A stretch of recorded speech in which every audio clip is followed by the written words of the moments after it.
팔괘를 만든 태호복희와 주위의 신들. 먼저 구독과 좋아요 부탁드립니다.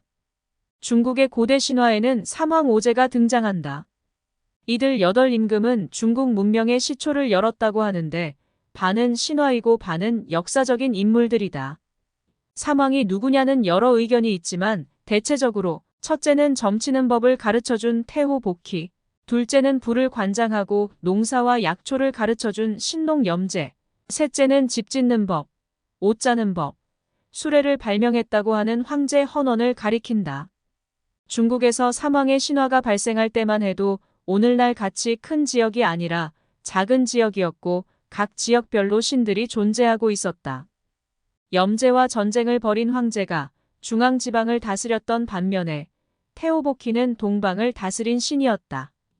태호는 어떻게 태어났는가? 중국의 먼 동쪽 변방에 화서씨라는 종족이 사는 환상적이고 아름다운 나라가 있었다. 이 나라 사람들은 물에 들어가도 젖지 않고 불에 들어가도 타지 않으며 영원한 생명을 누리고 있었다. 어느 날 이 나라의 한 소녀가 경치가 아름다운 동쪽의 뇌택이라는 호수에 놀러 갔다.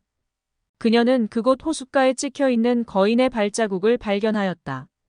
어머, 세상에 이렇게 큰 발자국도 다 있네.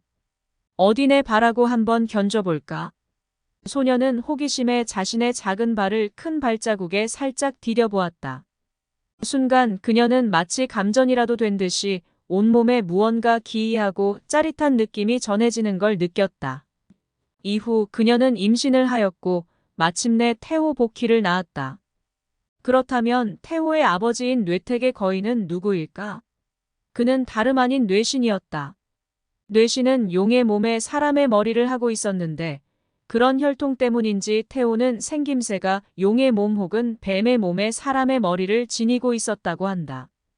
태어날 때부터 범상치 않았던 태호는 과연 인간을 위해 큰일을 많이 했다.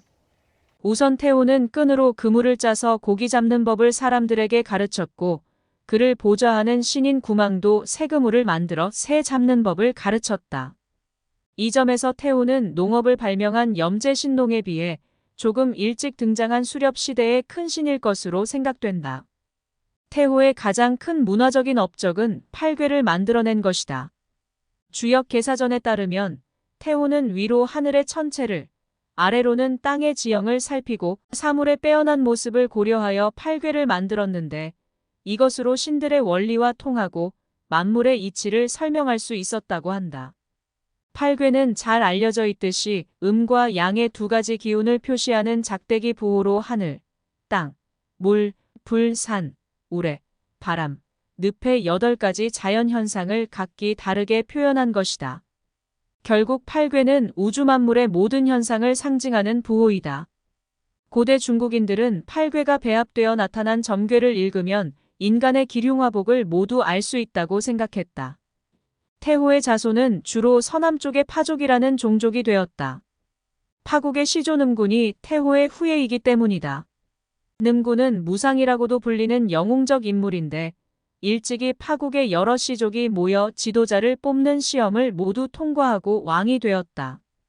또한 태호의 딸 복비는 낙수를 건너다 물에 빠져 죽었는데 낙수의 여신으로 거듭 태어나서 황하의 신인 하백의 아내가 되었다.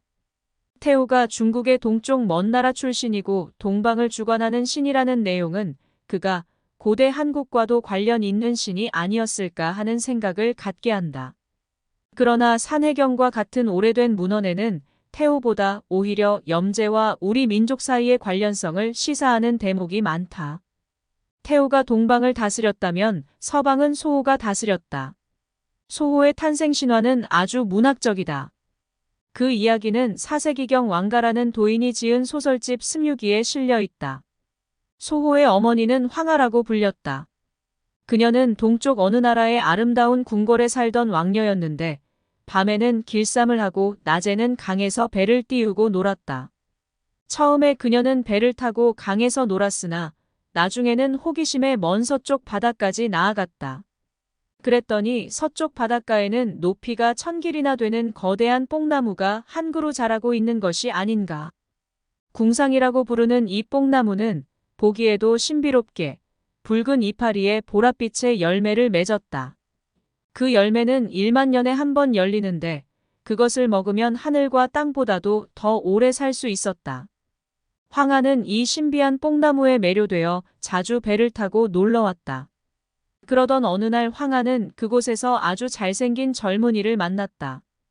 그는 백제의 아들이라고 자칭하였는데 사실은 새벽녘 동쪽 하늘에서 빛나는 금성의 신이었다. 그는 황하가 바닷가에서 노는 것을 보고 그 예쁜 모습에 반하여 지상으로 내려온 것이었다. 두 사람은 만나자 곧 친해져서 아름다운 음악을 연주하며 즐거움에 빠져 집으로 돌아가는 것을 잊었다. 그들은 배 위에 개수나무 돛대를 꽂고 향기로운 띠풀을 엮어 도추로 삼았다. 그리고 옥으로 만든 비둘기를 돛대 끝에 달아 풍향을 가리키게 했다. 그것은 비둘기가 사계절의 풍향을 가장 잘 알아채기 때문이었다. 그들은 이처럼 아름답게 배를 꾸미고 뱃놀이를 즐겼다. 두 사람은 다정히 기대어 거문고를 타고 놀았는데 황하가 거문고에 맞춰 노래를 부르면 청년이 답가를 하곤 했다. 이런 연애 끝에 황하는 소호를 낳게 되었다. 처음에 소호는 동방의 큰 신이었다. 산해경에 따르면 동해의 바깥 먼 곳에 소호의 나라가 있었다고 한다. 그의 왕국은 집비둘기, 수리, 뻐꾸기, 매, 산비둘기 등 온갖 새들이 각기 나라시를 맡아 다스렸다. 가령 수리는 용맹하여 군사관계 일을 담당하고 매는 사나워서 형벌을 담당하고 산비둘기는 잘 울어서 조정의 언론을 담당하는 식이었다. 동방의 신이었던 소호는 언젠가부터 동방을 떠나 아들인 가을의 신 욕수와 더불어 서방을 다스리게 된다. 그는 서쪽으로 지는 해의 운행 상태를 주로 살폈다. 그러나 좋은 자식만 있으라는 법은 없다.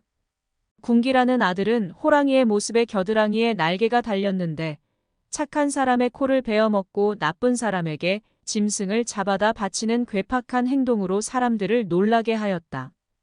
이 밖에 북방에 사는 외눈박이 일목국 사람들도 소호의 후예였다. 5방향의 신 중 마지막으로 등장하는 신은 북방의 큰 신 전욱이다. 전욱은 중앙의 최고신 황제의 증손자라고 한다. 그런데 그의 아버지 한류는 모습이 괴상하였다. 길쭉한 머리에 작은 귀, 사람의 얼굴에 돼지 주둥이, 비늘 돋친 몸에 통뼈로 된 다리, 돼지의 발을 하고 있었다 하니 가히 엽기적인 생김새라 할만하다. 전욱은 어려서 숙부인 소호 밑에서 자랐다. 그런데 음악적 재능이 있었던지 거문고를 잘 탔다고 한다. 그는 성장해서 오방 중의 하나인 북방의 큰 신이 되었지만 중앙의 최고신 황제의 증손이자 서방의 큰 신 소호의 조카였던 관계로 젊은 그가 사실상 증조부와 숙부를 대신해 전권을 행사했던 것 같다. 그는 다른 신들과는 달리 과격한 정책을 폈다. 그것은 아마 그의 아버지로부터 물려받은 다소 동물적인 성격 탓이었는지도 모른다. 우선 그가 시행한 충격적인 일은 신하인 중과 열을 식혀 하늘과 땅의 통로를 끊어버린 것이었다. 원래 사람들은 이 통로를 통해 하늘을 자유로이 왕래할 수 있었다고 한다. 그런데 일설에 따르면 황제 때의 신 치우가 백성들을 선동하고 이 통로를 이용하여 최고신인 황제에게 도전하였다고 한다. 치우의 난이 평정되자 황제의 뒤를 이어 신들의 지배자가 된 전욱은 다시는 백성들이 신들의 세계를 침범하지 않도록 신과 인간의 영역을 확실히 구분 지을 필요가 있다고 생각했다. 그리하여 전욱은 통로를 끊어버린 후 중으로 하여금 하늘의 일, 즉 신들의 일만을 하게 하고 여로 하여금 땅의 일, 즉 백성들의 일만을 맡아보게 하였다. 하늘과 땅의 통로를 끊어 신의 지위를 확고히 할 정도로 권위적이었던 전욱은 인간의 예법에도 관여하였다. 그는 심한 남녀 차별적인 법을 제정하였는데 길을 가다가 마주오는 남자를 보고도 피하지 않는 여자는 모두 붙잡아다. 요기를 뺀다며 내거리에서 무당으로 하여금 푸닥거리를 벌이게 했다 하니 얼마나 완고한 신이었는지 알 수 있다. 전욱의 자손 역시 매우 많고 다양한 개성을 지니고 있었다. 이들 중에서 아들 노동은 아버지를 닮아 음악적 재능이 뛰어났다. 그는 아름다운 목소리를 지녔다고 한다. 전욱에게는 또 궁선이라는 아들도 있었는데 그는 부뚜막신이 되어 한 집안의 숭배를 받으며 살았다. 부뚜막신은 조왕신이라고도 하며 아궁이 불을 비롯한 부엌 일을 맡은 신이었다. 전욱의 후손 중에는 또 오래 산 것으로 유명한 팽조가 있다. 전욱의 현손이었던 그는 800살까지 살았는데 그래도 죽을 때에는 건강관리를 잘못해서 단명하게 되었다고 한탄했다 한다. 전욱의 후손들은 중국 변경 각지에 나라를 세우기도 하였다. 남방의 개우국, 서방의 수사국, 북방의 숙촉국 등이 그것이다. 오방의 큰 신들을 하나하나 살펴보면 중국 신들의 이름이나 역할, 기능 등이 가끔 고정되지 않고 중복되거나 자리바꿈을 한다는 사실을 알 수 있다. 가령 홍수남 매혼 신화의 소년 복희가 신성한 동방의 큰 신이 되어 있는가 하면 서방의 큰 신 소호가 동방의 큰 신이기도 했고 북방의 큰 신 전욱이 중앙의 최고신 황제 노릇을 하고 있는 점 등이 그러하다. 이러한 혼란에는 이유가 있다. 첫째로 고대 중국 대륙에는 수많은 종족들이 함께 살고 있었기 때문에 일관된 신화 계통이 존재하기 어려웠다. 그래서 지배적인 종족이 바뀌면 그에 따라 신들의 지위도 바뀌게 마련이었다. 둘째로 고대의 중국은 거주 지역이 지금보다 훨씬 좁았다. 세월이 흐르면서 영역이 넓어지자 방위 개념도 바뀌었다. 이에 따라 신들의 관할 공간에도 변화가 생긴 것이다.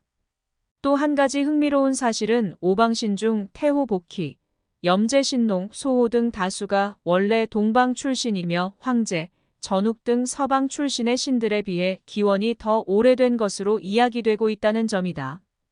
이것은 중국 문명이 처음에 동방을 중심으로 발전했던 사실을 암시한다. 즉, 동이계 종족이 대륙에 먼저 진입하여 문명을 주도하였음을 말해주는 것이다. 구독과 좋아요 부탁드립니다.